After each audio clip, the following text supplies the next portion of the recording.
So first of all, I want to thank everybody for taking time out of their busy schedules to partake in this webinar.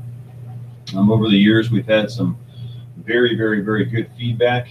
As you can see with the 24-hour blurb that we have across the bottom, we try to keep it as up to date as possible. I'll talk about that in just a second. For those of you who don't know me, my name is Jason Spangler. I'm the flooring division manager here at Wagner Meters. I'm responsible for not only the concrete side of the business and the Rapid RH, but I'm responsible for the small line of wood hand meters that we have for testing the moisture content of wood subfloors and finished wood products for the flooring applications. We're going to do a quick Q&A session here. So if anybody has any questions, please email them. If for some reason you don't think of it in time or I don't get a chance to get to your email, please don't hesitate to contact me directly. My phone number is 800-634-9961, extension 235. So first thing I alluded to, for those of you who aren't completely familiar with the ASTM F2170 standard, which is the standard that really does guide relative humidity testing in concrete, up until about 2 weeks ago, the length of duration required to conduct a test of this nature was 72 hours. Here at Wagner, with the Rapid RH especially, we've been fighting to decrease that amount of time, just because of the fact that we knew and continue to know that you can receive accurate measurements of the relative humidity in concrete much quicker than the required 72 hours. So as of about 2 weeks ago, things have changed, and now it only requires 24 hours from the time of drilling and vacuuming, cleaning out the hole, insertion of the sleeve and sensor combination with the relative humidity or with the Rapid RH to get that that documentable, installable number for the flooring product. So that's a huge thing, something that's basically decreased the amount of time necessary for doing moisture testing. It's cut back on relative humidity, specifically 48 hours. And when you look at it compared to any of the other surface type of testing methods that are out there for testing the moisture in concrete that are accepted by the industry, again, you're upwards of about 48 hours less in actual time required to conduct the test. So it's a huge boon for all the people that are doing this type of testing. So some of the questions that I get on a consistent basis, you know, you listen to the webinar and we talk about how relative humidity testing is a depth-specific measurement. So people will always ask, how do I know how thick the concrete is so that I can make an accurate calculation? Well, there's an absolute way, and I say that kind of tongue-in-cheek because the method for testing is, or the device for getting this information is plus or minus, I believe when I looked at it last time, it was about plus or minus a half an inch. So it's still, it gets you close, but it's not perfect. There is a device out there that works off of the echo impact principle. The device goes on top of the concrete, sends a signal down through, gives you a reasonably good estimation of the overall thickness of the concrete. Positives and negatives to it. Obviously, it's the only quantifiable method that we really have for doing that. When I say quantifiable, an absolute quantifiable method. But the other side of it is the negative side. It's about $2,500 to purchase it. So if it's not something where you're doing a lot of testing of this nature, it's usually outside the realm of reality for most people. So I go back to things that I hear people tell me that they're doing in the field. One is most people that haven't really had to pay attention to the overall thickness of the concrete, it's not something that's been on their radar. You'd be surprised once it is on your radar how many different tells there are on a job site. So for instance, a renovation, a lot of times there's trenching being done to move plumbing or electrical or something along those lines. Sometimes as far as backfilling of new construction, you're able to see some different things from the outside. Elevated slabs, if you have penetrations going through, the penetration hole through the pan decking or through the structural slab is typically bigger in diameter than the penetration itself. And so you can see around the outside of that how thick or what the profile of the concrete is. Worst case scenario, I have people that will take a smaller diameter drill bit. They will drill in a couple of strategic places on a job. By no means do they make the slab into Swiss cheese, but what they're doing is they're taking a smaller diameter hole, drilling all the way through the slab, taking a piece of pliable wire, and they're making like a J-hook out of it. They're pushing it down through the slab. As the J-hook gets to the bottom, it springs out a little bit. They pull up, there's resistance. Once they get to a point where there's resistance, they take a Sharpie and mark it off the surface, pull it out the rest of the way. You can see where the radius is at for the J, where the Sharpie's at. You have a close proximity to how thick the slab is. Again, it's not absolute, but by doing it in a couple different places, it allows them to be able to compare the information to make sure there is some semblance of consistency, or at least to connect the dots of consistency from one side of the building to the other. I have a question here from Michael. It says, many architects are requiring the tester to be certified. How do we go about getting guys certified that have been putting these tests down for years? Well, Michael, I have to say, surprisingly, I haven't seen that specification yet. But with that being said, I have a lot of times where they will ask for people to be certified, and there are certification processes out there.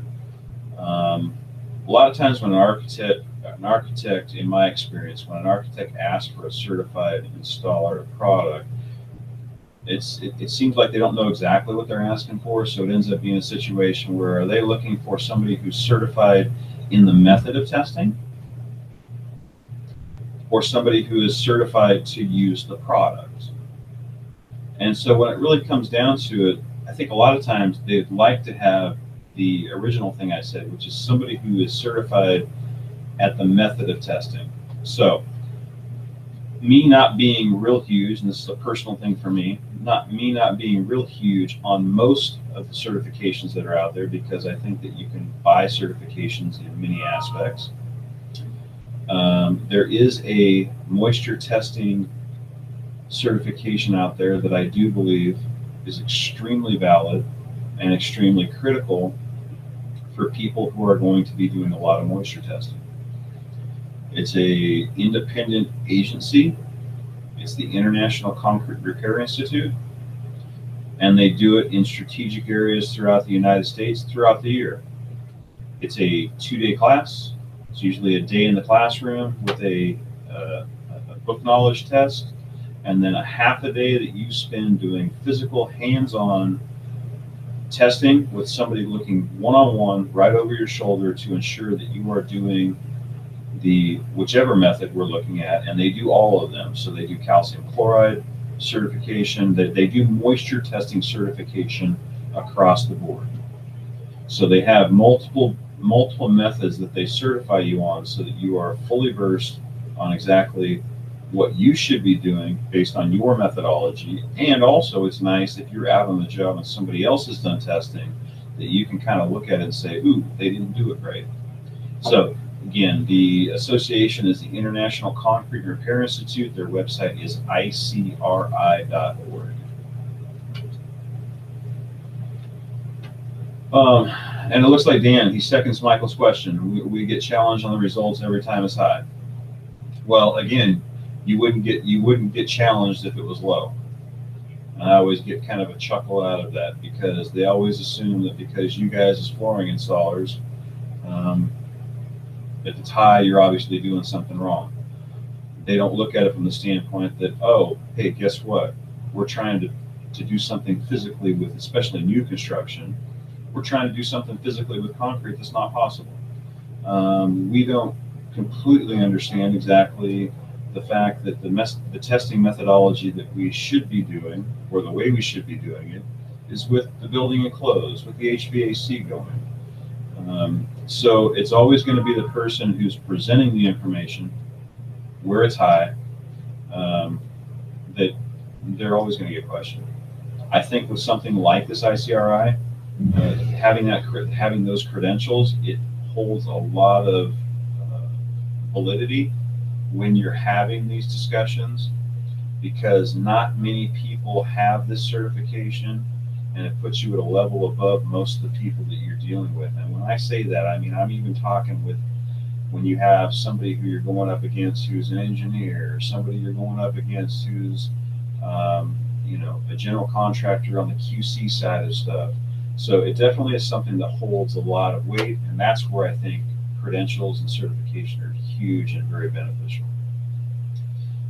Another thing that I have people that they'll bring up to me quite a lot is pan decking. And the question becomes, with pan decking, how do I calculate the thickness or the hole depth that I'm going into? So it's a two-part question. One is, when you have pan decking, you have, say, a 2.5 inch coverage in the shallow and a 6 inches in the deep. Do I calculate 40% based on the 2.5 or the 6 inch? The other part of the question is, sometimes people are asking me, more than anything, without really saying it, is in pan decking, because it is elevated, are we calculating based on 40% drill depth, or are we looking at 20% drill depth? So I'll deal with that one first. 20% drill depth is only going to be utilized if you have a slab that's structural in nature, that physically has consistent air movement across the top and the bottom. With pan decking, even if you have stuff that's called vented pan decking, which I see more and more, it's not being vented enough to be able to physically have drying from that bottom side. So when you look at it from a situation of drill depth, pan decking, 40% depth. So the second question comes down to, are we looking at the 2.5 or we're looking at the 6 inch section? When you look at it, it ends up being a situation that the ASTM standard is completely silent on this as far as which one it is. So from our guidance, we want you to identify that deepest section, because we want that to be potentially your worst case scenario. So identify the deepest section, drill the 40% in that. In this case that I gave you, the 6 inch section. So you want to calculate based on the 6 inch and drill into that 6 inch, and make your relative humidity readings based off of that.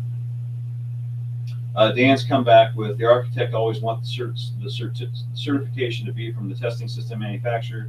Does Wagner offer it? Absolutely. Online, you can order a certification, $75. You basically go and watch bits and pieces of this webinar that you just looked at. We'll send you a test that has 20 questions on it. It's more or less a generic test relative to the webinar topics. Pass it with an 80%, and we'll send you a certificate. So absolutely we do. Okay, doesn't look like I have any additional questions. So if anybody, again, has any kind of, oh, sorry, I missed one. Are there certain specific guidelines that must be followed for enclosed versus open air testing in order to keep the results more standardized? So enclosed or open air testing. Not 100% sure that I understand exactly what the question is, but any of the testing should be done under service conditions. So when you look at service conditions, that's going to be, let's say for instance, if you have a Walmart that's fully functioning, customers walking in by the tens of thousands every day, and you walked in with what we call a thermohygrometer and took the ambient or air conditions, relative humidity and temperature, that would be service conditions, so functioning, operating conditions. If you take those conditions and you go over to where you're performing your testing, and they aren't in close proximity, or they're not going to be consistent because there is no heating or air conditioning, then there really is no way to say that you're conducting an appropriate test. So the guidelines, again, are based off of the conditioned airspace being at service conditions. So again, if anybody has any specific questions, don't hesitate, please either drop us an email or contact me directly.